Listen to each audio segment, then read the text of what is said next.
Dianoia y Paideia. Razonamiento, conocimiento, educación, formación.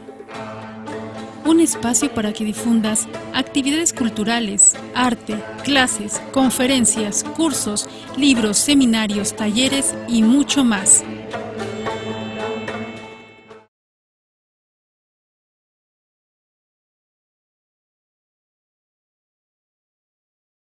Pues muy buenas tardes para todo el público de Radio Sufando.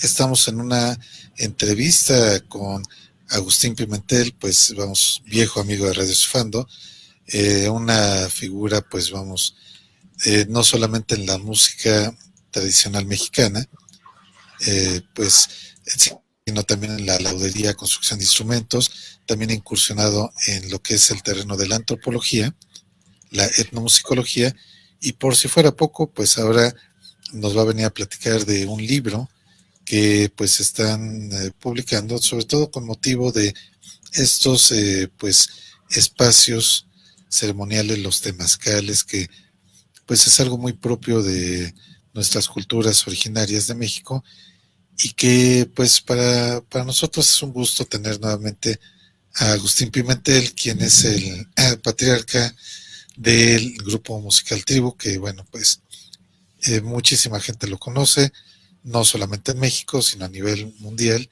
y que pues creo que muchas veces es más conocida esta música y ese trabajo en otros países que en México. Y pues bueno, te damos la bienvenida, Agustín. También le damos la bienvenida a Victoria Carrasco en esta emisión de Diano y Paideia.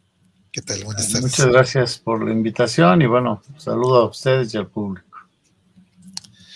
Pues bien, vamos a comentarle al auditorio que nos está escuchando sobre pues esta faceta que pues afortunadamente también tienes, que es de investigador y de escritor. Y pues bueno, vamos a estar la publicación de este libro relacionado con, se llama Xochicalli, Casa de Flores, perdón, Casa de Flores, y es el libro del Temazcal.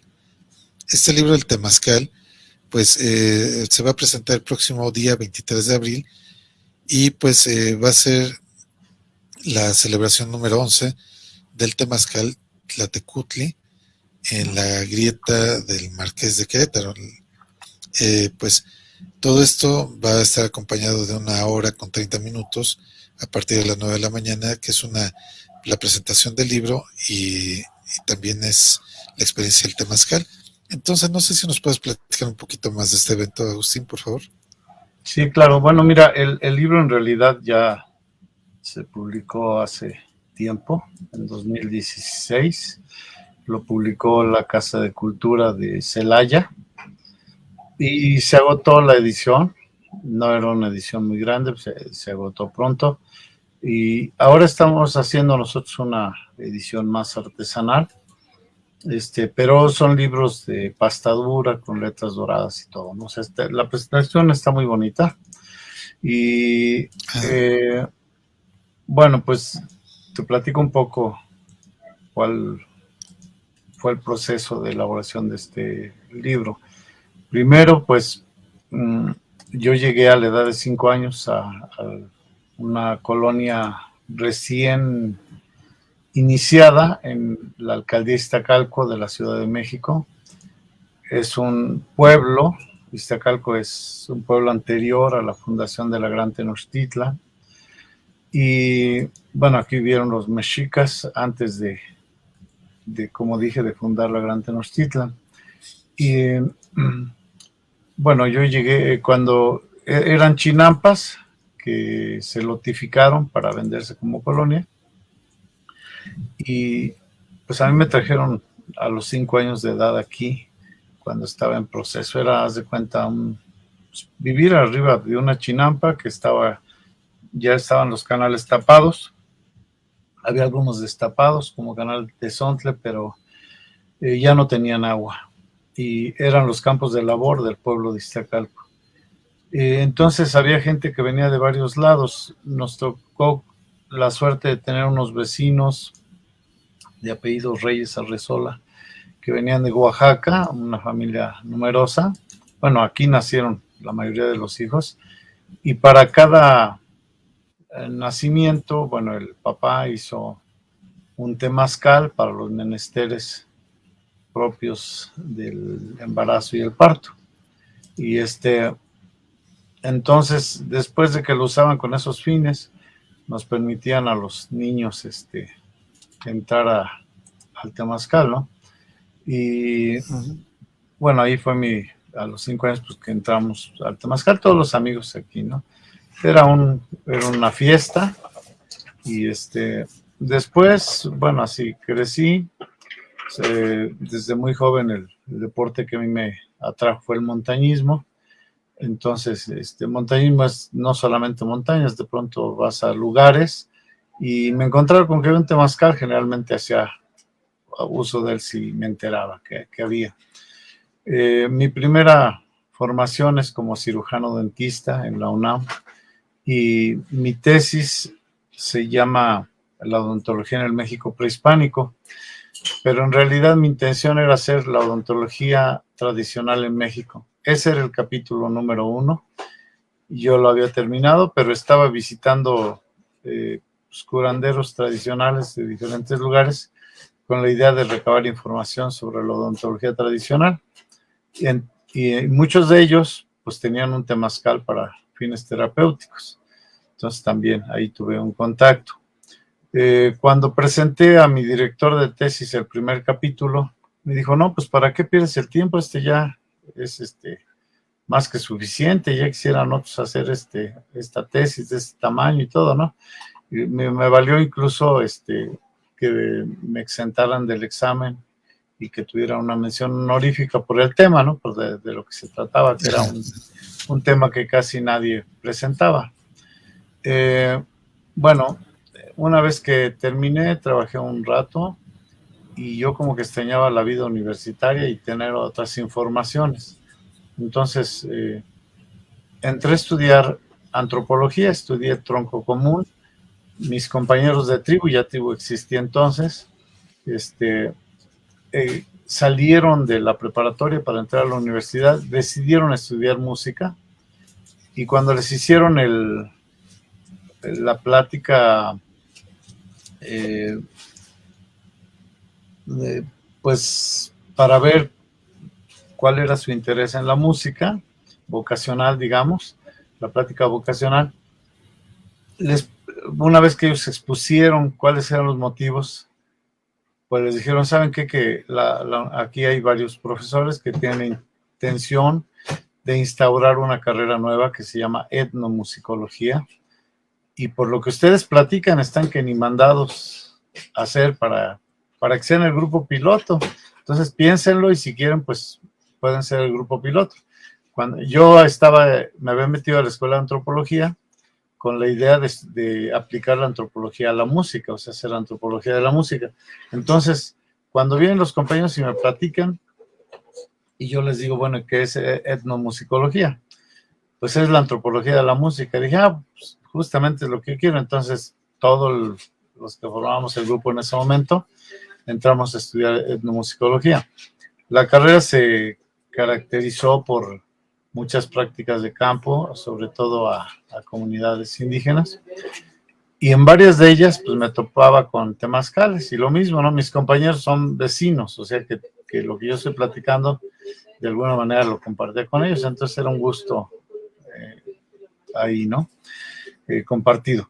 Bueno, estudiamos etnomusicología, trabajamos en varios proyectos, uno de ellos, el Archivo Etnográfico Audiovisual, es un proyecto que nosotros presentamos a FONAPAS, pero que hubo la coincidencia de que en ese momento varias gentes desde diferentes ópticas planteaban un proyecto semejante. Nosotros planteábamos hacer un registro de la música indígena de México en ese momento, o sea que había. Entonces, había, por ejemplo, unos compañeros que regresaban de haber estudiado cine en Inglaterra y querían hacer registros de imagen de las comunidades indígenas. Y había antropólogos, fotógrafos, en fin. Entonces nos juntaron a todos y se hizo el Archivo Etnográfico Audiovisual. Entonces, pues eso se caracterizó pues, por 6 años visitar las comunidades indígenas para grabar música, para todo lo que tiene que ver, ¿no? Todo el fenómeno alrededor de esto. Quiero aclarar que la etnomusicología, o sea, la musicología es como la historia o la antropología de la música, pero se ha dedicado históricamente a solo dar cuenta de la música occidental. Las otras músicas para ellos son exóticas, primitivas, etcétera, ¿no? Entonces, fue necesario crear una disciplina nueva que diera cuenta de la música en general, incluida la música occidental, ¿no? Entonces, la etnomusicología también nació como musicología comparada o comparativa, y después ya se le cambió el nombre a etnomusicología, ¿no? Bueno, entonces, la idea era ver estas músicas, pero lo mismo, íbamos a las comunidades indígenas y eventualmente nos encontrábamos con temazcales, y pues nosotros ya éramos afectos a esto, y era parte de nuestros usos y costumbres, y bueno, nosotros nos hemos dedicado principalmente al estudio de los instrumentos musicales indígenas y al estudio de los instrumentos musicales mesoamericanos de tipo arqueológico. Entonces ahí como que nos hacía falta también la arqueología. Entonces, un tiempo adelante entramos a estudiar arqueología con la idea de aplicar pues, esta información a los instrumentos. Terminamos la carrera y entonces, pues, nuestro interés no es solamente los instrumentos, hay otros intereses. Por ejemplo, en mi caso, el temazcal, pues a mí me entró mucha curiosidad de ver cómo eran los temazcales arqueológicos. Entonces íbamos a un yacimiento, a una zona arqueológica, en fin, pues entonces invariablemente buscábamos aquellas cosas que llamaban nuestra atención, los instrumentos, nos interesa mucho la permacultura, así que también los sistemas constructivos, etcétera, ¿no? Muchas otras cosas que eran de nuestro interés, y el temazcal, entre otras. Entonces, en algún momento, nosotros tuvimos un accidente un día regresando de Guanajuato, y eso nos mantuvo fuera del trabajo como músicos. Nuestro principal trabajo siempre ha sido la música. O sea, todo lo demás lo hemos adquirido para poder hacer mejor nuestro trabajo. Y después de ese accidente, pues duramos casi un año fuera de combate, convalecientes y todo. Habíamos rentado una casa en la comunidad de Mineral de Pozos, Guanajuato, y ahí pues yo era el menos afectado de mis compañeros, ¿no? A mí se me rompieron todas las costillas de un lado, se me fracturó un dedo y se me salió un diente. Pero mis compañeros estaban peor porque uno se fracturó vértebras, el otro un fémur, las dos clavículas, estuvo estallamiento de vísceras, etcétera. Estaban muy graves todos. Otro tuvo fractura de cráneo, en fin. Entonces yo instalé en la casa que habíamos rentado un temazcal, pero no un temazcal formal. Instalé un tipo inipi. Nosotros también en nuestros viajes nosotros trabajamos mucho con el movimiento campesino y chicano de los Estados Unidos en los primeros años del grupo, y luego hasta la fecha lo hacemos, ¿no? Pero en ese tiempo fue más fuerte. Entonces, nosotros en ese tiempo cantábamos muchas canciones de tema social, y siempre el grupo se caracterizó por tocar música y composiciones propias. Eventualmente interpretamos alguna cosa, pero generalmente es lo nuestro. Bueno, una vez estando en San Diego, un jefe de una comunidad que se llamaba Lone Walker, él fue un activista que se caracterizó por manifestarse caminando. Él iba, por ejemplo, de ahí al Congreso caminando, y por el camino se le sumaba gente como protesta, etcétera. Él siempre, pues, luchando por los derechos de las comunidades indígenas. Entonces, un día que estábamos en San Diego, nos mandó avisar con alguien que nos invitaba a un INIPI. Fuimos, fue una experiencia nueva porque era otra forma muy diferente de hacer el baño de vapor.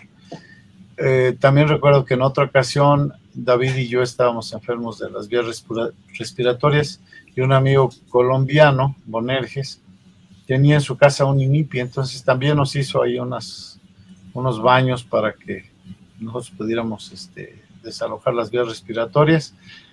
Y entonces cuando yo estaba en Pozos se me ocurrió, pues la casa no era de nosotros, entonces un temazcal, pues hasta ahí todos los que habíamos conocido eran de material rígido, ¿no? No eran de varas, nada. Y todos se caracterizaban por tener una pared caliente, no había que meter ni sacar piedras, o sea, esa era la constante en todos los temazcales que habíamos entrado. Pero yo lo había hecho en base a los INIPIs por la facilidad y porque el lugar no era de nosotros, ¿no? Entonces, los jóvenes de la comunidad, pues nos volvimos así como el atractivo, ¿no? Estos quiénes son, qué hacen. Los jóvenes eran los que más se acercaban, venía toda la comunidad, pero sobre todo los jóvenes. Cuando vieron el baño, pues se sentían motivados a ¿qué es eso, no? Pues es un baño. Bueno, ¿podemos entrar? Claro que pueden entrar. Entonces, terminamos los domingos haciendo temazcal y bañándonos por separado. Yo lo hacía para que mis compañeros se fortalecieran por las lesiones que tenían y yo mismo. Entonces, hicimos temazcales donde cada uno nos bañamos por separado para que con cada uno de nosotros entrara un grupo de personas. No solamente venían gentes de la comunidad, sino de otros lugares vecinos y con vecinos, incluso visitantes de otros lados. Y cobró mucho auge. Empezó todo el mundo a hacer temazcales, pero desafortunadamente empezaron a hacerlos tipo INIPI, ¿no? Entonces, eso que nos pasó a nosotros le pasó a varias otras personas. Por ejemplo, danzantes que iban a Estados Unidos, veían el INIPI, venían y lo traían aquí, le decían temazcal y pues grupos de danza, personajes conocidos de la tradición, etcétera, ¿no? Entonces ahí, a partir de eso, hay un fenómeno que yo le llamo, junto con otros autores, el temazcal transculturizado, ¿no? O transcultural, porque lo sacaste de la cultura y entonces ya lo combinas con otras culturas, ¿no? Claro. Y bueno, al principio a mí me molestaba mucho que la gente hacía un INIPI y decía, es un temazcal, ¿no? Pero después me di cuenta, la cultura no es estática, no es pura y está en permanente cambio, ¿no? Entonces, bueno, yo tenía que darme cuenta que este era un fenómeno cultural y que estaba en ese proceso natural de la cultura. Estaba cambiando con su dinámica y que pues tampoco podemos hablar de pureza, ¿no? Pero sí podemos hablar del temazcal, cómo era el temazcal y cómo es hoy el temazcal transculturizado, ¿no? Sí, aquí una pregunta, Agustín. ¿Sí? Tú que has tenido la experiencia ya de la arqueología, ¿el temazcal tradicional se construye con piedra, con barro, o es un material mixto? O porque aquí creo que es importante mencionar para el público que nos escucha de otros países que pues el concepto del temazcal es un lugar como pues un tipo de baño sauna donde la gente pues entra a un lugar cerrado, hay vapor, pero no es un concepto igual porque es un lugar que además se ocupan pues plantas medicinales, pero además tiene todo un concepto ceremonial, o sea, no es un baño de vapor, ¿no? Pero dentro de todo esto pues tiene un significado importante los materiales, las fechas, porque en el calendario ritual todo tiene un significado, la hora, el día. Entonces, si nos podías hablar un poquito más de esto, por favor. Sí, cómo no. Bueno, sí, ya en principio pues el temazcal es un recinto donde uno se baña con vapor, ¿no? Yo también, pues, para hacer este libro, pues, también he estudiado otros tipos de baños de vapor en el mundo, ¿no? Entonces, yo he encontrado 3 cosas que los diferencian. 1, el recinto, en cada caso es distinto. 2, el procedimiento, o sea, lo que sucede dentro del baño. Y 3, la ideología que se le imprime a este uso cultural, ¿no? Entonces, el temazcal, como fue en Mesoamérica y como fue hasta hace muy poquito en la mayoría de los lugares de México donde se usaba, pues nosotros, estas culturas de aquí mesoamericanas, son culturas megalíticas, o sea, se expresan a través de construcciones sólidas y a veces muy grandes, ¿no? Entonces el temazcal no escapa a esto, siempre es una construcción sólida de adobe, de piedra, o de bajareque, o combinado, ¿no? Los hay aéreos, los hay enterrados y los hay semi-enterrados. Pero una de las características más distintivas del temazcal es que tiene una pared caliente. Esa pared está construida con piedra volcánica, generalmente basalto, y tiene una hornilla por afuera donde se calienta. Entonces, tú calientas esa pared con tiempo y además sellas la hornilla, así que mantiene la pared caliente por mucho tiempo. Esto hace una gran diferencia porque tú no tienes que meter ni sacar piedras ni nada, ¿no? Sino que solamente con un ramo de hierbas, tú roceas agua sobre esas piedras y se genera el vapor, ¿no? El inipi, pues sí, tiene otro procedimiento, las piedras se calientan afuera y se van introduciendo poco a poco según se vayan enfriando, ¿no? Y cada vez que hay que abrir para meter piedras se le llama una puerta, ¿no? Entonces el procedimiento, por lo tanto, es diferente. Y solamente comparándolo con uno, pero podía irme al sauna, a todos los diferentes baños de vapor, ¿no? Que hay. Sí, el baño turco, ¿no? En África, en diferentes lugares. Todos se caracterizan por esas tres cosas, o se diferencian por esas tres cosas. La tercera cosa, pues, es la ideología, ¿no? Temazcal, la gente cuando traduce Cali, lo traduce como casa, ¿no? Pero en realidad, casa es Chantli, la casa, el hogar donde vives, ¿no?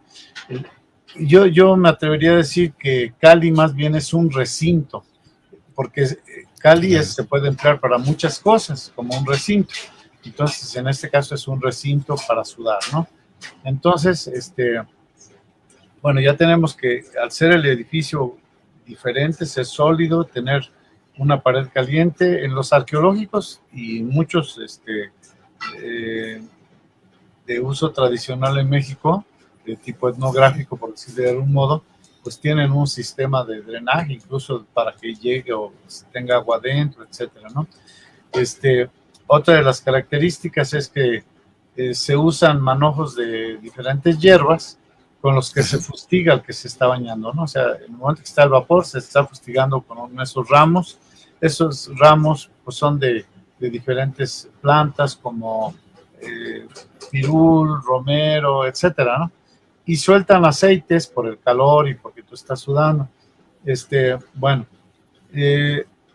y luego va digamos que en Mesoamérica, al temazcal, una de las designaciones, por ejemplo, en Sagún es como una especie de, hizo una especie de enciclopedia del México prehispánico, ¿no? Él estaba enamorado de la cultura, en algún momento es acusado de estar conservando los antiguos demonios, y entonces le queman su obra, él conserva los borradores y la vuelve a hacer, pero ahora entonces dice, no, es que es para extirparlo, o sea, se pone como en ese papel, pero en realidad conserva la información, ¿no? Entonces, él dice que uno de los nombres que recibía el baño de vapor es Xochicalli, ¿no? O sea, la casa de flores. Y es que el temazcal en Mesoamérica es considerado como un vientre materno.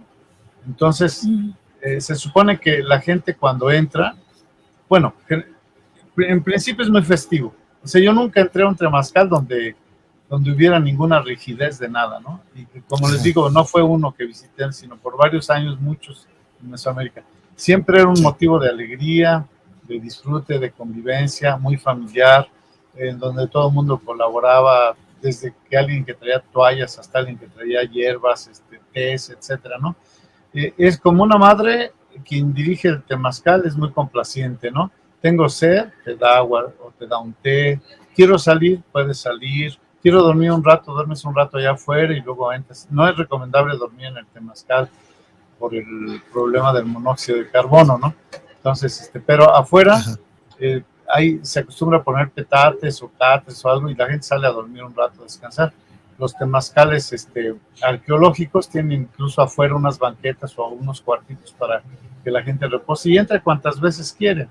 O como lo dictamina el curandero, por ejemplo, si lo que está haciendo es un proceso de tipo curativo, entonces si el curandero lo cree conveniente, te saca y te mete diferentes tiempos. Igual el nivel de temperatura es muy a tu gusto, ¿no? Entonces, las cosas que se manejan adentro pues son las propias de Mesoamérica. O sea, estamos hablando del agua a través de sus imágenes como Tlaloc o los tlaloques. Estamos hablando del viento como Hecat, que en este caso está representado por el vapor mismo. Hay una conjunción entre el aire, el viento y el agua, ¿no? Estamos en el vientre de la tierra, entonces estamos ya ahí con Tlali o Cuatlicue, según se le quiera ver, ¿no? Y estamos con el fuego que calienta esa pared que tenemos ahí, ¿no? El fuego es como una representación del sol en la tierra también. Entonces, eso para empezar, pero hay infinidad de otros, de otro pensamiento religioso, mágico religioso, simbólico, aplicable, ¿no? Es un poco complejo, pero bueno, quiero decir que los antiguos mexicanos para poder acercarse a algo, por decir el agua, ¿no? Le damos una forma y como un fetiche, como un medio de comunicación entre el agua y nosotros, ¿no? No es que estemos creyendo que esta imagen es el agua, sino es como una especie de artilugio mágico que nos va a permitir dirigir nuestro pensamiento a alguien o a algo, ¿no? Bueno, entonces los pensamientos son distintos. Yo voy a hacer mi comparación con el INIPI por qué son diferentes. Por ejemplo, en el INIPI se piensa que lo enseñó una mujer búfalo, ¿no? Entonces, generalmente hay un camino entre la puerta del temazcal y el lugar donde se calientan las piedras. Y ahí hay un cráneo de búfalo, ¿no? Y en el centro del temazcal, el INIPI siempre generalmente es redondo y en el centro tiene un agujero donde depositan las piedras que van enfriando, ¿no? Entonces, el pensamiento mágico, religioso, simbólico es otro distinto, parte de eso, las puertas y todo, ¿no? Aquí en México, pues es muy interesante ver que a partir de eso se ha generado todo otro mundo simbólico, mágico, ritual, religioso, ¿no? Es como prácticamente como estar viendo una religión en su génesis, o sea, todo su proceso, desde cómo nace hasta cómo va, porque aquí ya es una cosa que implica muchas cosas en la actualidad, ¿no? Por ejemplo, pues ya las piedras se llaman ahora abuelitas, ¿no? Porque en el temazcal las piedras ni las ve la gente, están en la pared, entonces no hay que hacer ellas. Pero a partir de que la gente calienta las piedras afuera y las mete, les llama abuelitas, ¿no? Y hay toda una sacralidad, son sagradas las abuelas, ¿no? Bueno, también son sagrados en Mesoamérica y en México indígena, las personas mayores son personas de respeto y son vistas siempre con mucho respeto, ¿no? Entonces, se habla mucho de eso, ¿no? O sea, el que dirige un temazcal es el abuelo y bla, bla, bla, ¿no? Bueno, ahora se usa mucho plantas psicotrópicas, o sea, no solamente como el temazcal, las plantas medicinales que te dan en tés o en las varas para ojearte, sino que ahora pues tú ves que pues hay un montón de plantas que usan, que ni siquiera son de México, ¿no? Como ayahuasca, o usan, por ejemplo, jicuri o peyote. Los Wixárika no usan temazcal, no hay una conexión real. En Estados Unidos sí existe la iglesia del temazcal y sí hay una conexión entre el peyote y el temazcal por la iglesia del temazcal, pero aquí no había esa conexión, ahora la hay porque es algo novedoso, ¿no? Y bueno, hay quien te pone a aspirar cosas, polvos que hacen de diferentes sustancias, que con un carrizo o con algo así te los soplan dentro de tu nariz. Pues esos polvos para los pulmones son difíciles porque los pulmones tienen que sacarlos, ¿no? A fuerzas. Claro. Y hay polvos que los pulmones no pueden sacar, que los envuelven. Entonces eso te hace una afección en el pulmón. Bueno, yo he estado viendo cada una de estas cosas que usan ahora y estudiando si hay un beneficio o no hay un beneficio.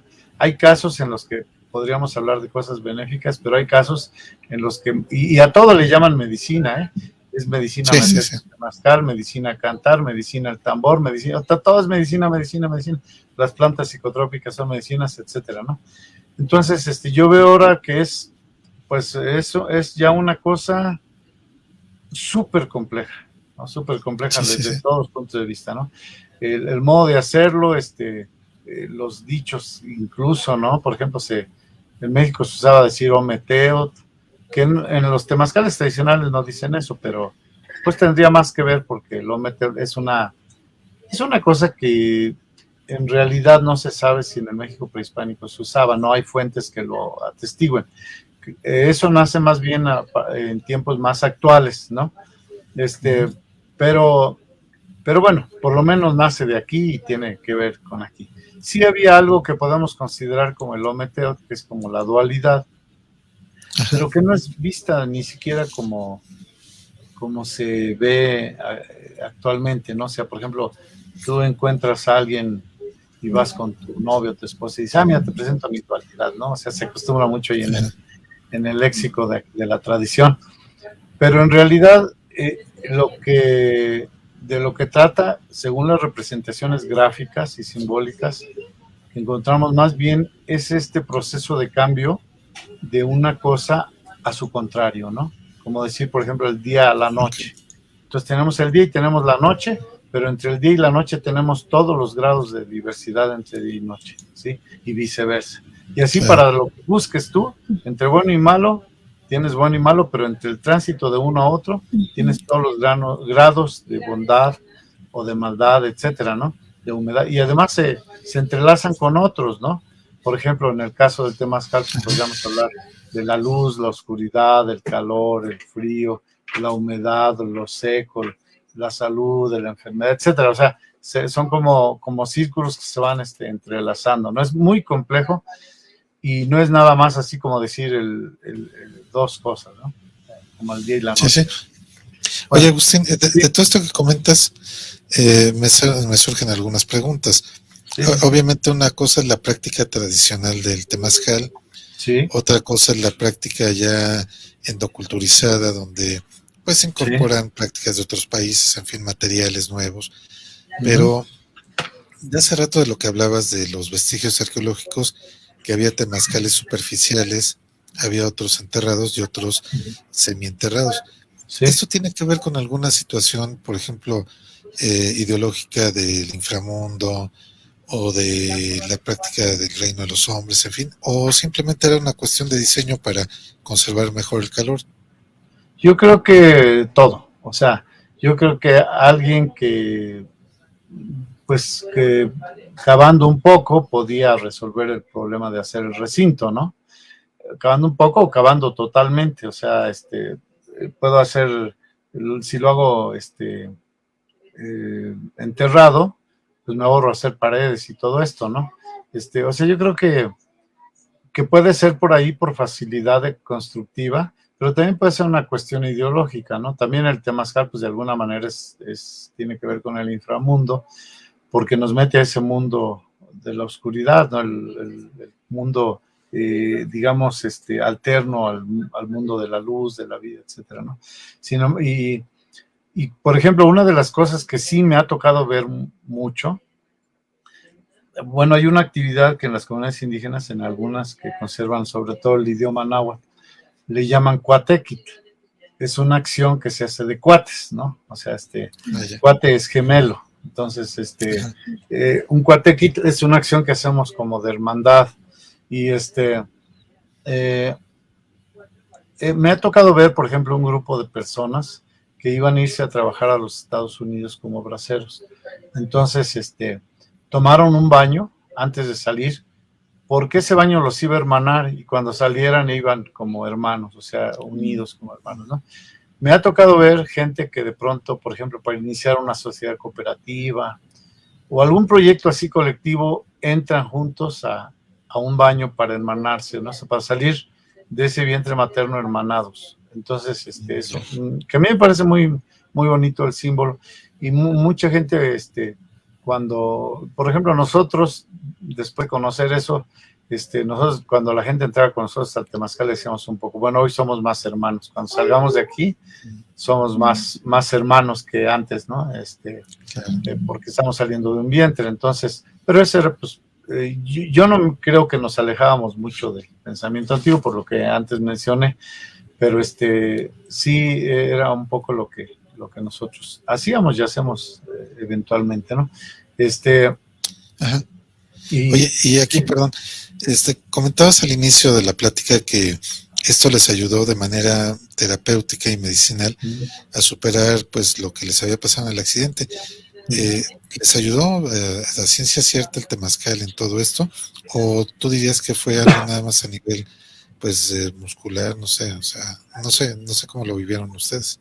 No, fíjate que sí. Yo, bueno, pues, como te digo, yo soy dentista y ahí llevé materias como farmacología, terapéutica, una serie de fisiología, anatomía, en fin, ¿no? Entonces, tengo mucha idea de cómo funciona el organismo, ¿no? Y algo que yo aprendí en esta conexión con el mundo indígena, sobre todo con el mundo campesino, pues fue que, mira, por ejemplo, un laboratorio lo que hace es sacar la sustancia medicinal de una planta. La diferencia es que a partir de hacerlo en un laboratorio y sintetizando la materia curativa, te puede dar dosis precisas, lo que no puedes hacer de manera natural. O sea, entonces, agarra un puñito de la hierba y lo vacía en medio litro de agua, ¿no? Entonces, pero es el puñito. En el laboratorio es más preciso, ¿no? Sin embargo, la planta sigue conservando sus poderes curativos y a veces al hacerlo de manera directa es más curativo que de otra forma, ¿no? Entonces yo he tenido la suerte de curarme de algunos males, solamente pensando en cómo funciona la planta y qué es lo que va a hacer en mi organismo. Te mencionaré una. Y yo hoy tengo 71 años, cuando tenía como 23 años, tuve un problema de gastritis que ya prácticamente era una úlcera.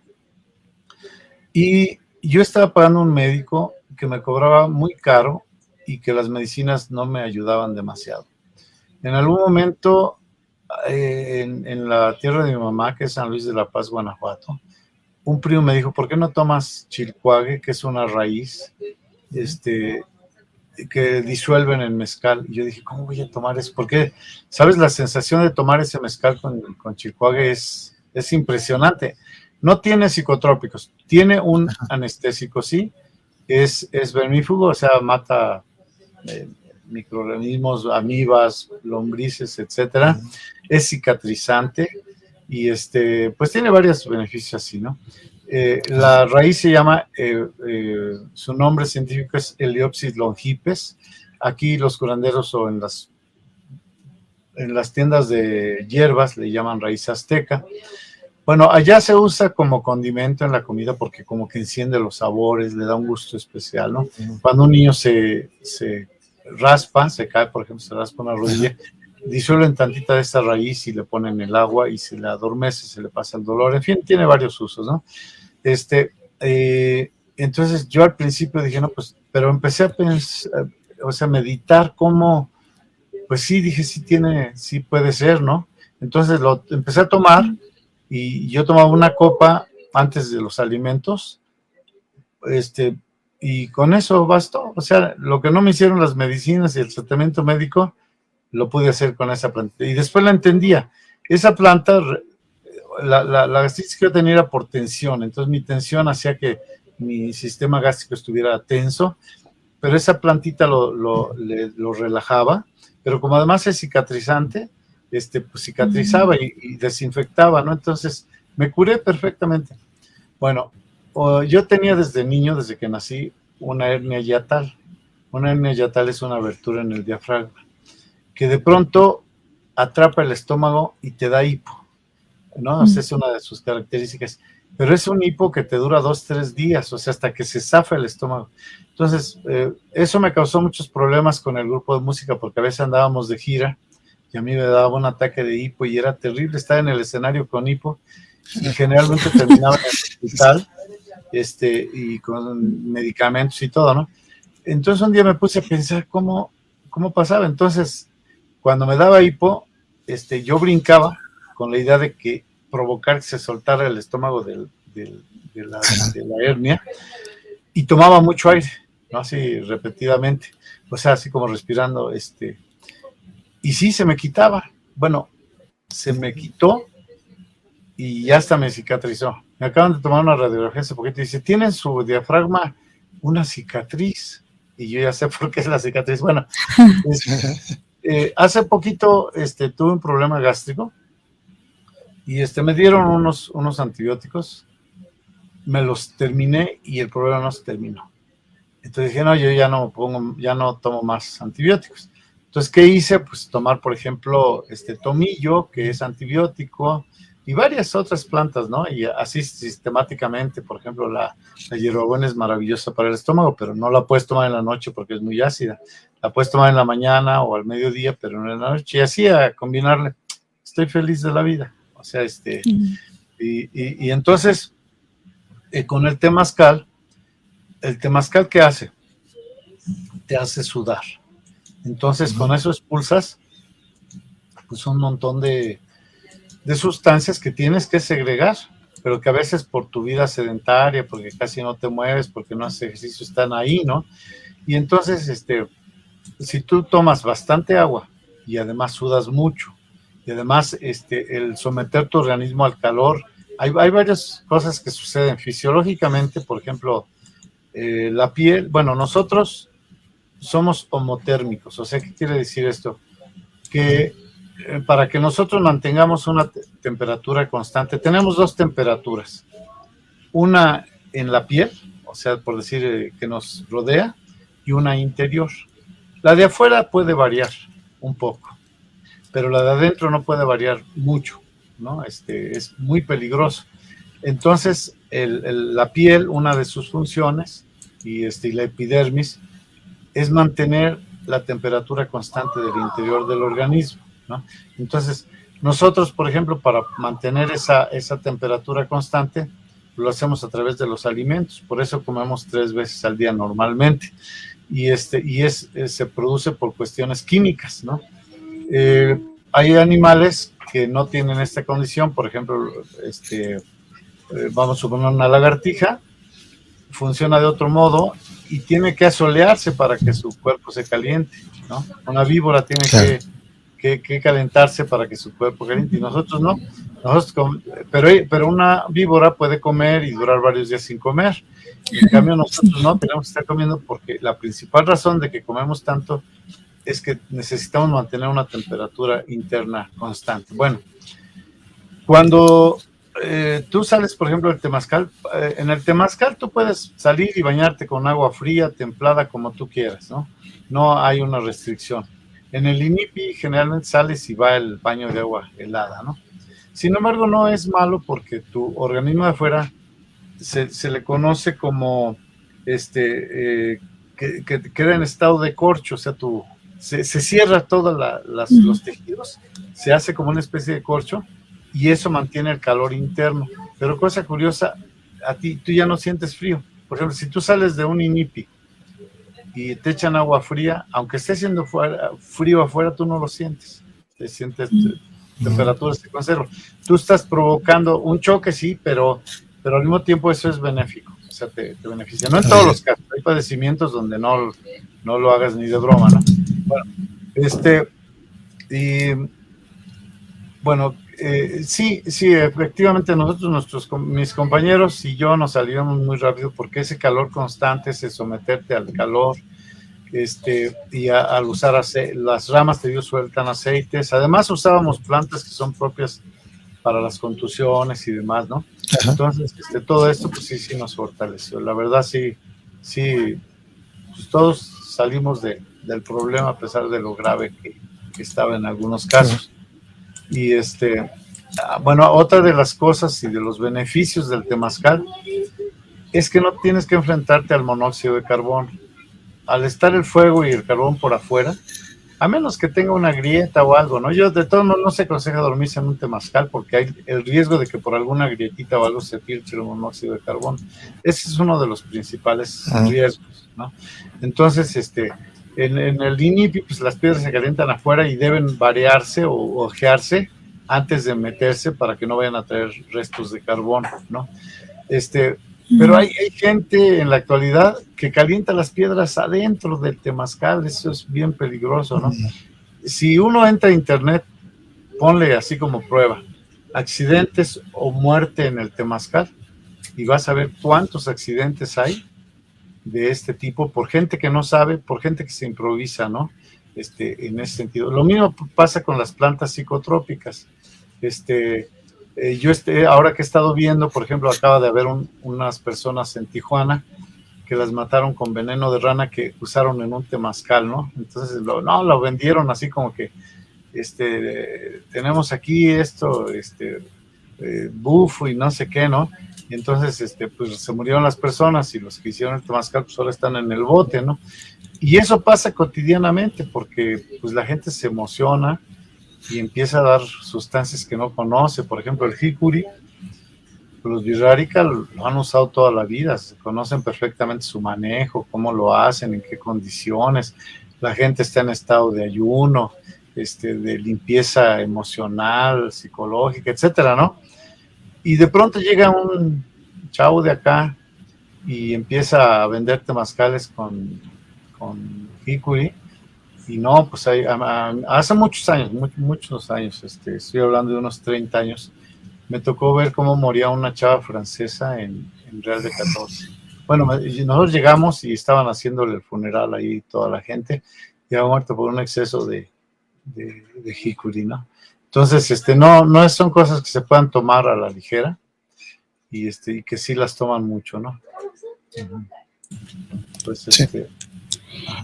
Agustín, ¿sí? una pregunta. Entonces, ¿es recomendable que antes de entrar al temazcal uno tome agua para tener como sudar, ¿no? O sea, es agua. Exactamente. Sí, mira, el agua, gran parte de nuestro organismo es agua. Está disuelta en las células, en la sangre, en todos lados. O sea, somos como muy sólidos, pero en realidad nos componemos de una gran parte de agua. El agua por sí es una medicina natural. Si por ejemplo, una persona que toma suficiente agua, pues va a tener una sangre más ligera y menos propicia a un infarto que una persona que casi no toma agua. O sea, por lógica, su sangre es más sólida, ¿no? Entonces, yo, por ejemplo, tengo como costumbre, me levanto y antes de todo tomo un vaso de agua y siento como si esa agua entrara y lavara, ¿no? Todo antes de irme a desayunar y lo demás. Siento que esa agua cumple una función. Hay infinidad de cosas que el agua cura, ¿no? Entonces, sí, efectivamente, tú tienes que tomar agua antes, durante el temazcal. Si tú tienes sed, debes tomar agua, porque no se trata de que deshidrates tu organismo. Se da mucho en los temazcales, así que la disciplina, y no, hermano, es que somos guerreros, y ¿para qué entraste, no? Además hay así hay un ambiente así como de convento, ¿no? Todos son hermanos, no, hermano, así como los hermanos de los conventos, ¿no? Así, entonces, digo, hay todo un proceso distinto, ¿no? Entonces, y no puedes salir, hermano, porque somos guerreros, y que la fuerza, y que, etcétera, ¿no? Y no te dejan salir, y te estás asando allá adentro, y no, pues ni modo, ¿no? No, en el temazcal propiamente dicho, eso no es problema. O sea, como te digo, es una madre que te está atendiendo, y si tú tienes sed, tú tienes sed. Y de vez en cuando, incluso el que lleva el temazcal tiene preparados unos tecitos, a veces con plantas. Vamos a suponer, si tú entras por una enfermedad, él va a tener unos tés con plantas apropiadas para la enfermedad que tú tienes, ¿no? El padecimiento que tú presentas. Pero si no, pues es simplemente un té estimulante. Pero si quieres agua normal, puedes tomar agua normal. Si quieres que se te rocíe un poco de agua, se te rocía agua. El variado, te digo, incluso, por ejemplo, los temazcales tienen en medio un pasillo para que el que varea pueda caminar estando de pie, porque el temazcal pues, es bajito para que el calor se conserve. Entonces hay este pasillito en medio para que el que está llevando el temazcal, las gentes se acuestan a los lados, a los extremos, y ahí lo vareas, ¿no? Y va desde los arqueológicos. Si tú vas a Teotihuacán, por ejemplo, en la cara norte de la pirámide del Sol, hay un temazcal, y tú lo puedes ver, o sea, está ahí expuesto, ¿no? Puedes ver todas las características que yo dije, o sea, la pared caliente, la hornilla, el pasillo, las banquetas, la sala porque hay incluso una sala de previa o de descanso, etcétera, ¿no? Pues sí, es eso más o menos. Sí. Oye, Agustín, y de todo esto, pues por lo que comentas, pues vamos, como hay mucha carencia de información de lo que era originalmente, pues más bien vemos lo que hay, ¿no? Lo que hay en la actualidad, que ya puede estar influido por baños sauna, por baños turcos, en fin. Pero por lo que veo que nos comentas, creo que la principal función del temazcal es hacer que la gente se sienta bien, que hay una especie de transformación de lo malo, de sacar todo lo malo, sudarlo, revitalizarnos. Y en ese aspecto creo que a mí una pregunta que me surge, de hecho hice la búsqueda que nos comentaste de muerte en el temazcal y desafortunadamente aparece un montón de artículos, por ejemplo, en Hidalgo, en Guanajuato y en otras partes. Pero entonces aquí la pregunta que me surge es, ¿cómo podemos identificar un buen temazcal? O sea, como de entrada no sé si hay algún indicador donde yo pueda decir, este es un temazcal confiable y este no. No sé si hay algún elemento. Pues fíjate que sí, eso es difícil porque pues ahora ya hay hasta publicidad explícita, ¿no? Hecha para eso, para venderte. Además la gente descubrió que era un gran negocio. Mira, por ejemplo, en la zona maya había unos cuantos temazcales, hoy hay miles, ¿no? Y casi en todos lados los ves que crecen por día. Yo estoy en 2, 3 grupos de gente que hace temazcales y constantemente, amigos, estoy estrenando un temazcal y te hacen preguntas, ¿no? De cómo hago esto, cómo hago lo otro, cómo hago aquello. Entonces, y de pronto te mandan fotos y sí, yo a veces me atrevo a decir, oye, no lo hagas así porque vas a intoxicar a la gente, ¿no? O etcétera, alguna cosa. Como te digo, yo en la actualidad pues respeto cómo lo haga cada quien porque es un proceso cultural en cambio, que está cambiando, que está en este proceso, ¿no? Pero sí, pues yo sí preguntaría cómo lo haces o qué haces, o sea, más o menos qué va a suceder allá adentro, ¿no? Para tener idea a qué le estás tirando, ¿no? Y también pues la gente qué tan confiable es, porque, híjole, por ejemplo, algo que sucede muy frecuentemente en los temazcales es el abuso, ¿no? A nosotros nos ha tocado, por ejemplo, bueno, no que hemos estado ahí, pero que nos han platicado. Por ejemplo, nos platican es algo que yo comento, por ejemplo, en el libro, que son cosas de un compañero que hacía temazcales y de pronto un día entró un señor con su hija, bueno, varias gentes, pero la hija tenía como 13 años, era muy bonita. Dice, ay, como ellos saben que ahorita que estaba en el temazcal tuve una visión muy fuerte y esta visión me dice que con la compañera, o sea, la hija del señor, yo debo de internarme en el cerro por 3 días, nada más ella y yo solos, ¿no? Y el señor se levantó y sacó a su hija y se fue, ¿no? Eso, el señor no aceptó y se enojó, pero sé de muchos casos donde la gente se acepta, ¿no? Entonces, hay abusos, hay infinidad de cosas, ¿no? O sea, sí hay que tener cuidado, no es algo que podamos tomar tan a la ligera. Es muy saludable, es muy bueno y ojalá y nos toque una persona que sepa realmente qué está haciendo y que lo haga bien, ¿no? Porque ya porque te dan hay una planta psicotrópica, porque te dan no sé qué ya. Ahora hay una bola de ideas ahí, que como digo, pues son procesos nuevos, casi lo veo como una religión nueva, ¿no? más bien sí es, ya está en proceso, ya hay un lenguaje, ya hay una homilía, ya hay todo la cuestión, ¿no? Y hay hasta los grados, ¿no? Los grados así como en la iglesia que tienes al sacerdote, al cura, al monaguillo, etcétera. Aquí también ya empieza a haber así grados según lo que hace cada uno, ¿no? Y en fin, ¿no? Siempre te dicen, no, es que todos se defienden con que se los enseñaron los abuelos, ¿no? ¿Tú cómo los cuestionas? Sí, Es un poquito, no es que como lo dice la Biblia, entonces igual, no es que a mí me lo dijeron los abuelos, entonces tú cómo lo cuestionas, se lo dijeron los abuelos, ¿no? Entonces sí, yo diría que sí hay que tener cuidado, sí es muy benéfico, sí es saludable, sí es recomendable, pues yo veo gente, por ejemplo, que entra, pues con constancia el temazcal, gente que está en muy buenas condiciones de salud, no sé, o sea, sí lo recomiendo totalmente, pero sí recomiendo también que tengan cuidado con quién se mete, ¿no? Y en este caso, Agustín, en tu libro vienen parámetros para saber qué es un buen temazcal. Sí, o sea, el libro yo lo puedo describir como una monografía del temazcal.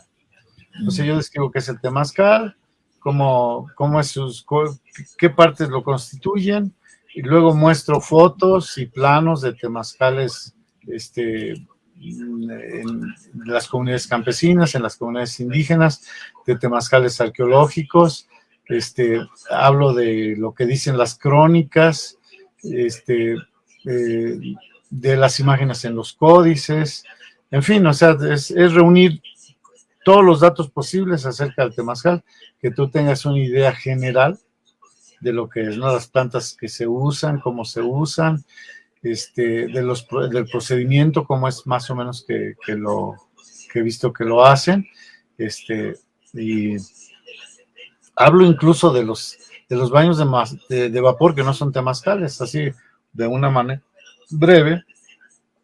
Hablo del baño de vapor en Japón, en Medio Oriente, el sauna, etcétera, ¿no? Diferentes otros baños. En España, porque en España hay un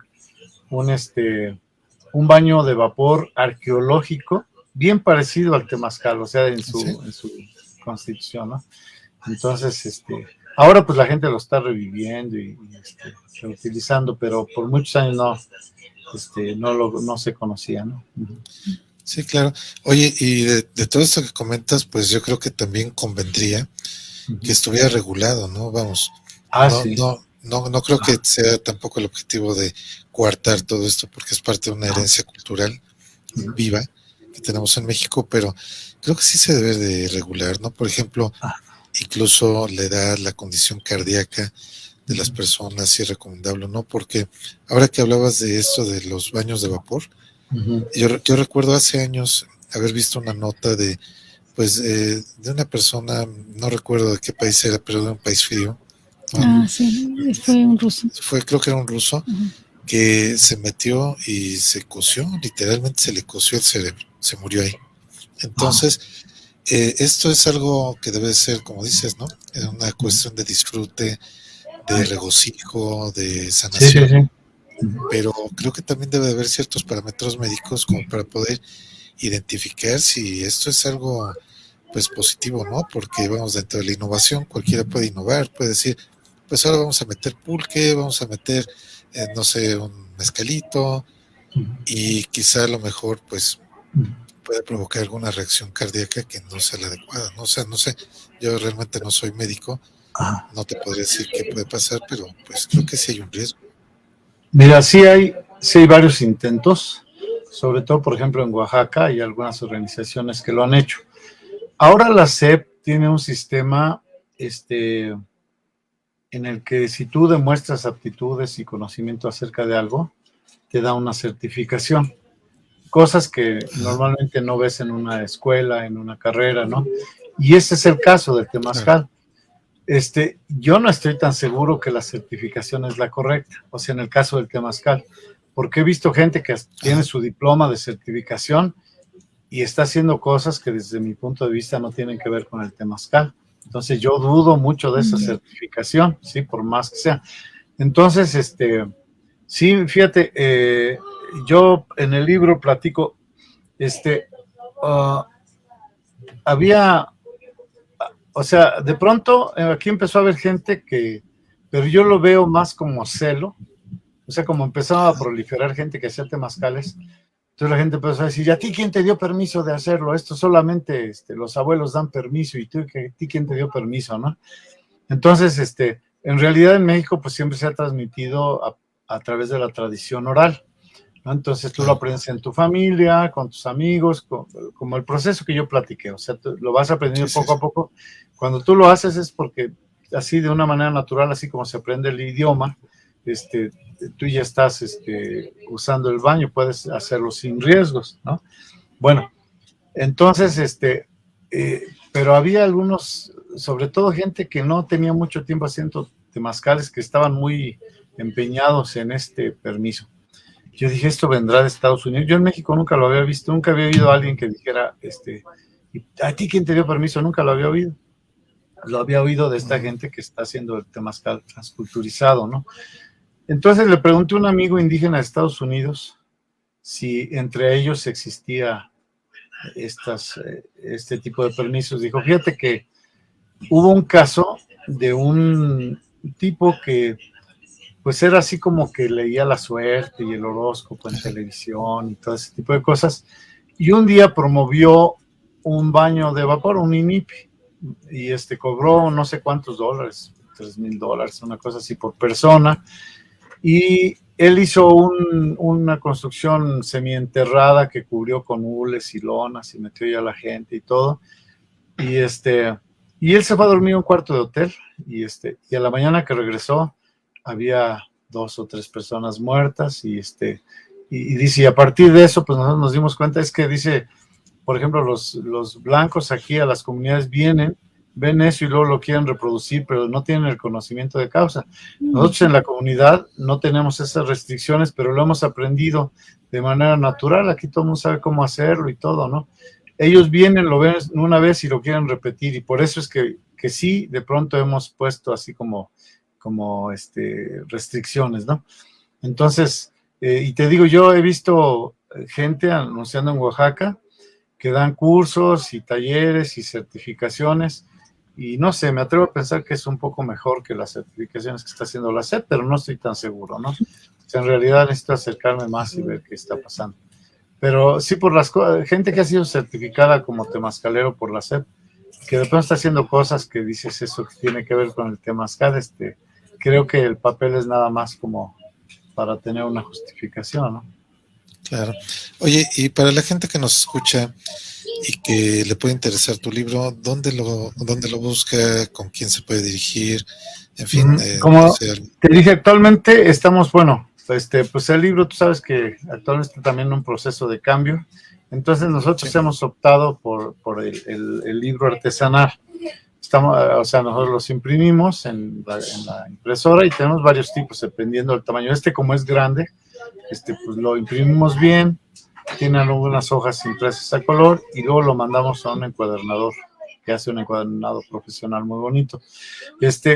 Pues tengo un correo electrónico que les puedo dar, si lo anotan, es tribu 4, pero el 4 no es un número, sino es la palabra 4, tribu 4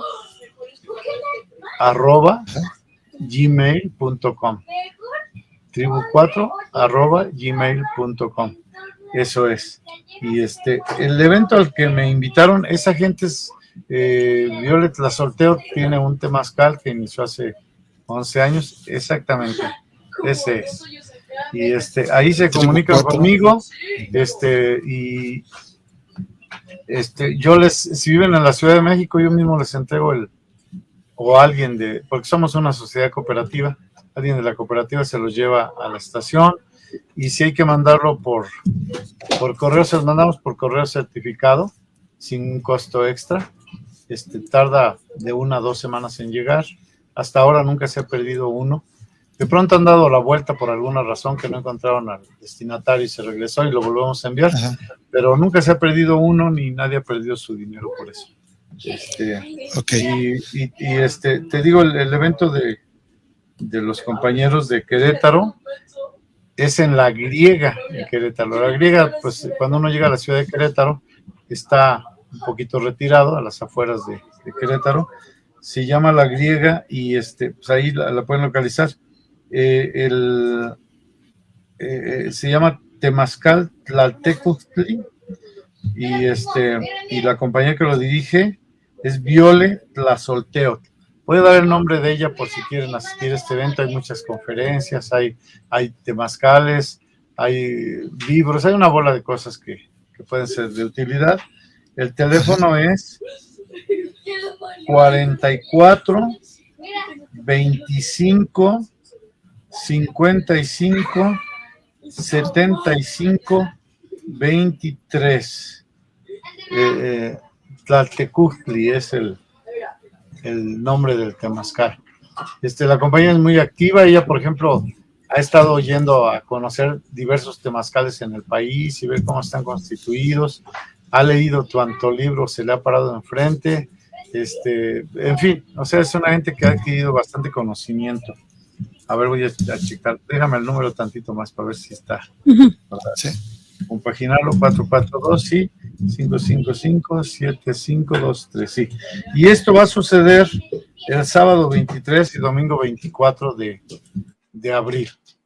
Entonces, pues ella tiene espacio como para si llevas una casa de campaña, la instales y duermas ahí.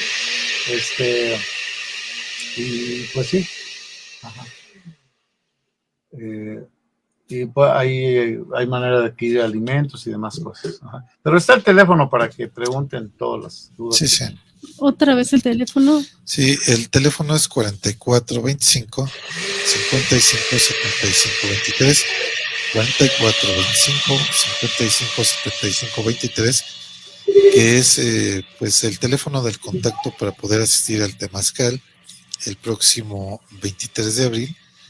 Que es pues es un momento donde se va a presentar este libro, se va a hablar va a haber más charlas por lo que estaba viendo en el evento y que pues vale la pena ir. Creo que cuando menos es un temazcal seguro, un temazcal que se apega a la tradición y que en ese aspecto pues bueno, vamos, para aquellas personas que quieren ir a experimentar un evento pues seguro, confiable, en fin, todo esto está para el próximo 23 de abril, donde se celebra en La Griega, el Marqués, todo esto en Querétaro. Ajá. Y pues inicia a las 9 de la mañana con una plática y la presentación del libro Xochicalli, y al término se realizará pues la venta y tema. Pues creo que es una parte muy, muy, muy interesante. Qué bueno que pues tuviste el tiempo para platicar con nosotros, para invitarnos a esto. Creo que es una parte que, pues a mí en lo particular me gusta mucho todas estas tradiciones. Es parte de nuestra herencia, nuestra identidad, y a veces estamos importando ideas y costumbres que no son las propias, cuando aquí realmente en México tenemos, vamos, muchísimo de dónde cortar, muchísima tela de dónde lo podemos ver, y que esa es una parte pues para mí importantísima, ¿no? Rescatar nuestras tradiciones. Sí, pues por ejemplo ayer fue el Año Nuevo Mexica y aquí pasa casi desapercibido. Por ejemplo en Estados Unidos, por ejemplo en San José, California, es uno de los lugares donde he visto un evento muy grande. Lo hacen en un parque y llegan miles de personas de todo el país, mexicanos, la mayoría, y no sé, y aquí que es el lugar que digamos de celebramos el año chino y otros años nuevos, pero el mexicano como que está medio olvidado, ¿no? Pero también tenemos un marcador de tiempo. ¿Qué nos podrías decir sobre este año 10 conejo? Mira, bueno, lo que te puedo decir es que es un marcador de tiempo y esto depende mucho. El calendario es el Tonalámatl, es el calendario físico, ¿no? y el Tonalpohualli es el calendario de los destinos.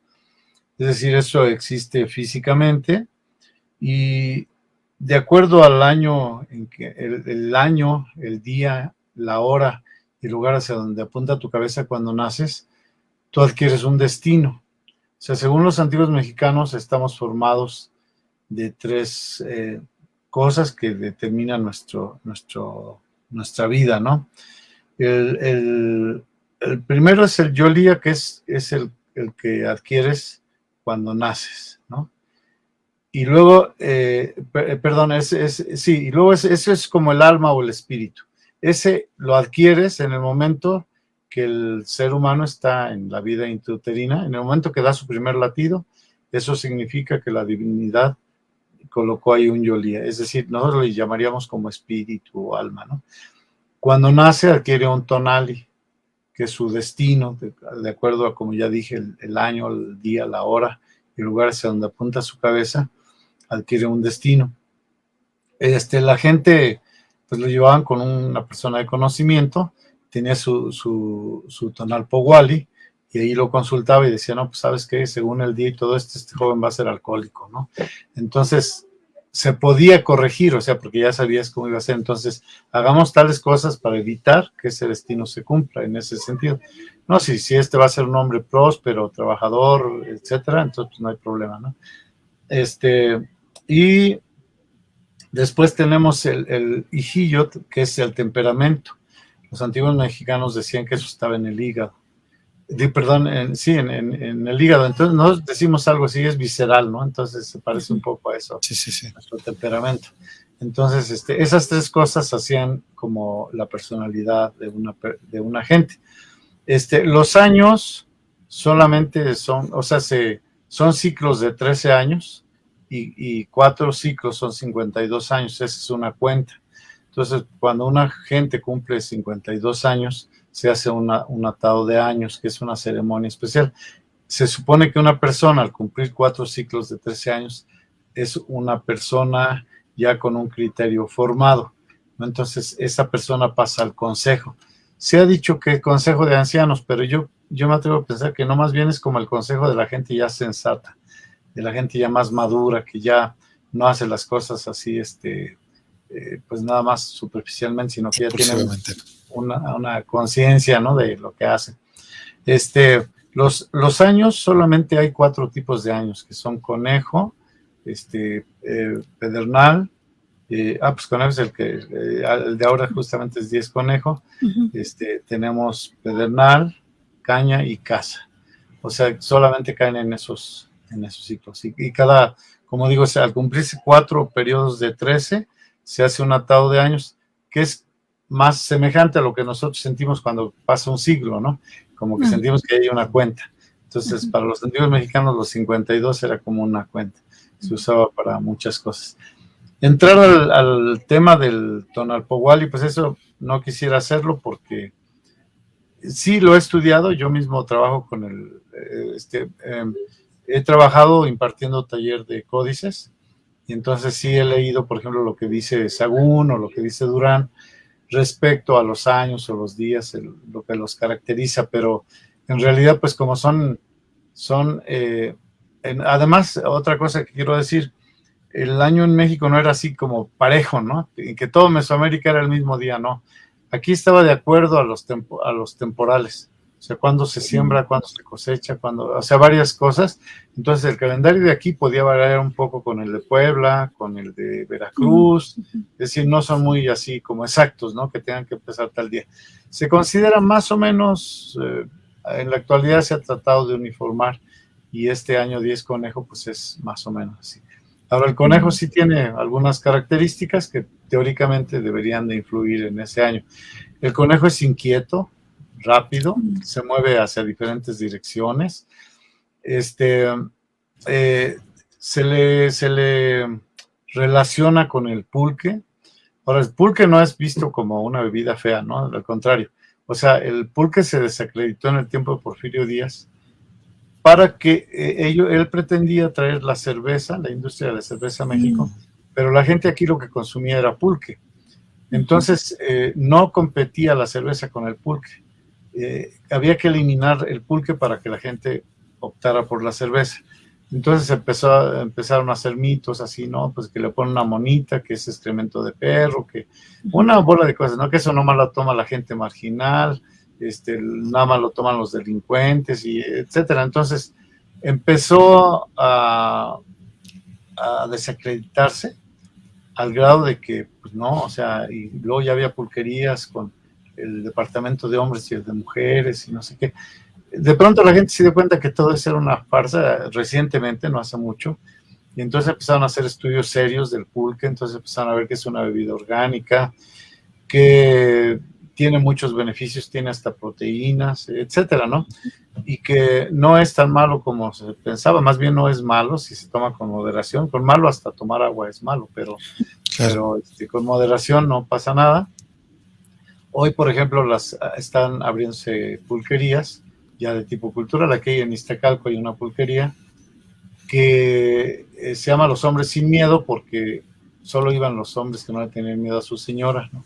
Entonces, pues no, era visto como un lugar como una cueva de ladrones, ¿no? En la actualidad es una pulquería cultural, hay presentaciones de libros, hay conferencias, y puedes comprar tu pulque, hay hombres y mujeres, y puedes comprar tu pulque y una garnacha para acompañarlo, en fin, ¿no? O sea, cambió totalmente. Y veo que están abriendo algunas ya de mucha tradición y otras nuevas, pero así como esto ha habido muchos cambios. Entonces, el conejo, por ejemplo, el pulque estaba relacionado con los 400 conejos, ¿no? Porque la embriaguez, ahora además en el México antiguo estaba prohibidísimo embriagarse, o sea, solo las personas mayores tenían permiso de abusar del alcohol, pero como nunca lo habían usado, sino hasta que ya eran grandes, era muy raro que alguien se emborrachara, o sea, no tenían esa costumbre. Generalmente una persona adulta se emborracha cuando desde niño empieza con esa práctica, ¿no? Pero una persona que no toma en exceso, difícilmente en su edad adulta va a hacer uso excesivo del alcohol. Entonces, se dice que eran 400 conejos porque había 400 formas de embriagarse, ¿no? Entonces, y además, pues es la espumita, ¿ves? O sea, la espuma del pulque sí se ve un poquito como si fueran muchos conejitos, ¿no? Entonces, pues tendría que ser un año inquieto y un año alegre, ojalá, por lo menos que no sea violento, ojalá se acaben las guerras y la violencia en todos lados, ¿no? Que el ser humano se aprenda a respetarse unos. En realidad, vivimos en un paraíso que lo hemos hecho un infierno nosotros. Si nosotros nos respetáramos unos a otros, era la única cosa que necesitábamos para que esto fuera una maravilla. Entonces, de esto que comentas, Agustín, entonces, lo que vendría más o menos a representar este año 10 conejos sería el fin de un ciclo o el inicio de un ciclo nuevo. Sí, es un ciclo nuevo, sí, exactamente, porque estamos sí. Y bueno, en ese ciclo, pues obviamente todo. El ciclo es realmente hasta cuando sea 13, pero de todos modos, 10 no, pues está muy avanzado el ciclo, ¿no? Ya. Sí, sobre todo por todo lo que ha representado estos años, ¿no? Terribles con la pandemia, con las crisis. Y que, bueno, pues realmente es muy interesante todo esto que nos comentas. Esto es parte de nuestra vida, nuestra identidad, nuestra historia, y que, pues, yo sí, regresando al tema del temazcal, pues había visto, no sé, muchos anuncios de temazcales, muchísima gente que dice ser experta, dice ser muy espiritual, dice ser curativa, pero realmente pues puede ser todo eso el temazcal, pero es un temazcal que sea también como todo, ¿no? O sea, un temazcal que pues lleve todos los principios bien, obviamente va a ser benéfico. Algo que sea al improvisado, pues obviamente va a terminar mal, como termine mal un constructor improvisado, un médico improvisado, un músico improvisado, ¿no? Sí. Pues no sabes cuánto te agradecemos esto, Iván. Antes bueno, quisiera hacer una pregunta, Agustín. En cuanto al temazcal, es visto que pues una forma de entrar a este útero, ¿no? Esta matriz, y salir, como tú comentabas, como hermanos, porque salimos del mismo útero. ¿Es necesario estar desnudo? O sea, ¿esto es parte de lo que es el ritual? ¿O se puede entrar con ropa? O sea, ¿cuál es lo más adecuado? Mira, yo creo que, como dije al principio, en el temazcal hay mucha libertad. O sea, si la gente no se siente cómoda entrar desnuda, ¿por qué va a entrar desnuda? ¿No? Si la gente, los adultos no se sienten bien desnudarse delante de los niños, tampoco lo van a hacer. O sea, es más bien el criterio y el gusto de la persona. Lo más importante es que la persona se sienta bien. Mira, cuando nosotros fuimos a Estados Unidos, temazcal que les digo, INIPI, que nos hizo Long Walker, esa fue muy, pues muy interesante porque se hizo al anochecer. Entonces éramos 40 personas, era un INIPI sumamente grande, que habíamos 40 personas. De los 40 éramos 20 hombres y 20 mujeres. Entonces a los hombres sí estábamos todos desnudos y nos formaron volteando hacia el otro lado, así como una pared, pero todos para allá. Y había una persona con una vara atrás de nosotros que él advirtió que nadie podía voltear porque el que volteara le daba un varazo, ¿no? Entonces nadie volteábamos. Yo llevaba un espejito, nada, es cierto. Y luego, y en eso entraron las mujeres, ¿no? Y ya cuando entraron las mujeres, entramos los hombres. Entonces, nunca vimos a una mujer desnuda, ni una mujer nos vio, pues la espalda sí, pero nada más. Entonces, y ni se veía porque ya estaba bastante oscuro, ¿no? Ya había prácticamente oscurecido. Entonces, y para salir se hizo el mismo procedimiento.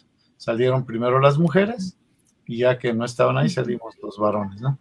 Entonces, pero en los temazcales no es problema. Si una familia se siente cómoda entrando desnuda o un grupo de amistades se sienten cómodos entrando desnudos, van a entrar desnudos. Si quieren conservar la ropa interior, una playera, algo, lo pueden hacer. Lo más importante es que tú te sientas bien. Como digo, el temazcal, uno de sus principios es el bienestar.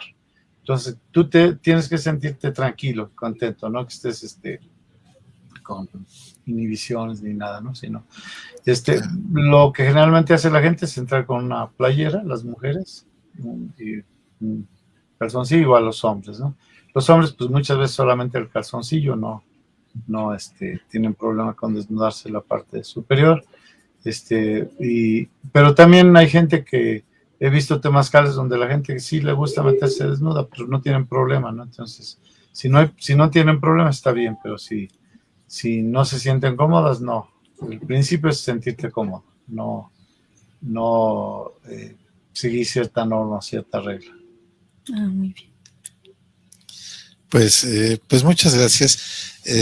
Ahí dejamos los datos para el público que nos escucha, que quiera pues saber un poquito más de este tema, el temazcal. Ahí está el libro de Agustín Pimentel sobre el temazcal. Y pues aquí simplemente comunicándose a este correo tribu4@gmail.com, tribu4@gmail.com, pues pueden acceder a esto y pues no sabes cuánto agradecemos que pues hayas compartido con nuestra audiencia este tipo de sabiduría, porque no es muy común, vamos. Yo antes de preparar la entrevista estaba buscando información, por ejemplo, en el caso de Wikipedia, da información, pero que, pues vamos, por todo lo que nos platicaste, se quedó cortita, muy corta la de Wikipedia, ¿no? Entonces, es mejor acercarse a una fuente confiable y pues muchísimas gracias, Agustín. Sabes que quiero agregar que en la plática ya pues vamos a tener imágenes. Qué bien. Y también quiero invitarlos, miren, en el julio 15, 16 y 17 en Mineral de Pozos vamos a tener un evento cultural que se llama Toltecayot y tengo la intención de dar un curso de temazcal ahí en los 3 días, por si les interesa. El evento es cultural, básicamente hay música, danza, conferencias, cine, hay diferentes cosas, pero entre otras, yo quisiera este año trabajar con un tallercito de temazcal, un poco con la idea de que la gente conozca el temazcal, ¿no? Sí, sí, claro. Entonces, esto va a ser el próximo 15, 16 y 17 de julio en Mineral de Pozos, Guanajuato. De julio, ajá. 15, 16 y 17 de julio. Perfecto. Pues bueno, vamos aquí nada más haciendo un paréntesis. La toltequidad pues sería propiamente digamos la cuna de la educación aquí y de toda la cultura en esta región. Entonces, un festival importantísimo, ¿no? Ajá. Sí. Y ahí va a haber dónde estar, o sea, dónde quedarse, o sea, ¿hay cerca hoteles o tienen espacio en la comunidad ahora hay varios hoteles, desde unos económicos hasta unos lujosos, y hay áreas de campamento también, donde puedes llevar tu casa y montar y estar acampado. Hay esas opciones, ¿no?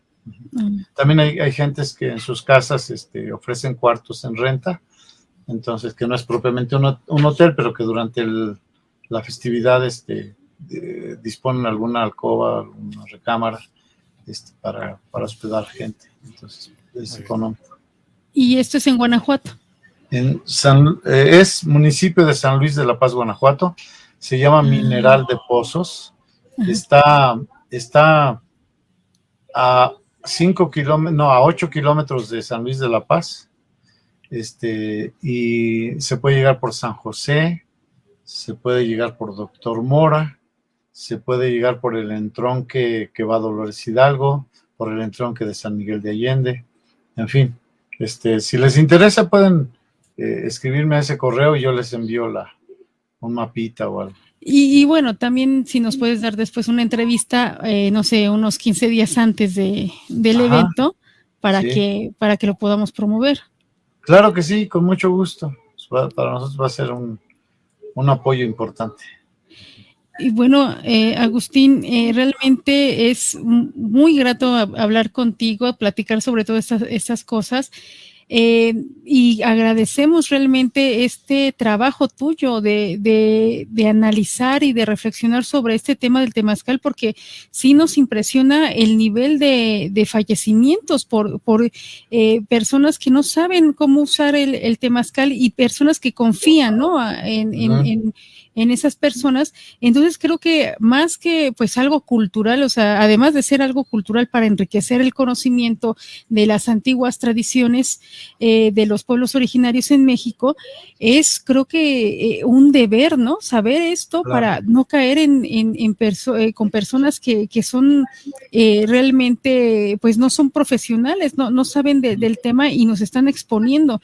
Creo que en este caso esta entrevista es muy, muy importante. Nosotros, además de ponerlo en el programa de Dianoya y Paideya, yo creo que lo vamos a dejar en la programación habitual de Radio Sofando, ya que esto, mucho turismo en el mundo viene a temazcales, ¿no? Viene a hacerse temazcales o va a Latinoamérica a hacer, bueno, todo lo que es el continente americano, a hacer prácticas similares. Entonces, bueno, en Radio Sofando llegamos a 118 países en todos los continentes, en miles de ciudades nos escuchan. Entonces, creo que sí es necesario distribuir este conocimiento, difundirlo, porque esto, corre el peligro, es de vida o muerte, ¿no? O sea, tener el conocimiento del temazcal. Exacto, sí, pues es muy importante, sí. Sí, qué bueno que lo remarcas. Pues muchísimas gracias, Agustín. Gracias. Esperemos que haya más entrevistas para que la gente que nos escucha conozca un poquito más de nuestra identidad, sepa quiénes somos, de dónde venimos y porque eso nos va a dar una idea clara de hacia dónde podemos ir. Pues muchísimas gracias. Les recuerdo al público que estamos platicando con Agustín Pimentel, quien es antropólogo, etnomusicólogo, el creador del grupo Tribu, que es un grupo pues conocido ya con más de 40 años de trayectoria. 50, Laudero, 49. 50, fíjate ya. Hay que hacer un festival, ¿no? Cuando lleguen el próximo año cumplimos 50. Y cuando lleguen a los 52 años, pues hay que hacer la ceremonia, ¿no? Sí, exactamente. Claro. Bueno, pues muchísimas gracias, Agustín. Radio Sufando es tu casa, siguen los micrófonos abiertos y muchísimas gracias y un saludo a toda la tribu. Gracias a ustedes y gracias al público. Un abrazo para todos y un buen año, Mexica. Gracias. Igualmente. Gracias.